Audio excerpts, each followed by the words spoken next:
ఏంటి నువ్వు పిచ్చిదానిలాగా? Sorry sorry. తుమ్మి అప్పుడు చెయ్యి అడ్డం పెట్టుకోవా?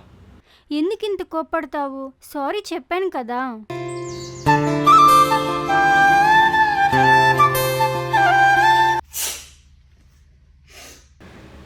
అరే సారీ బేబీ, మర్చిపోయాను. ఇంకోసారి ఇలా చేయను.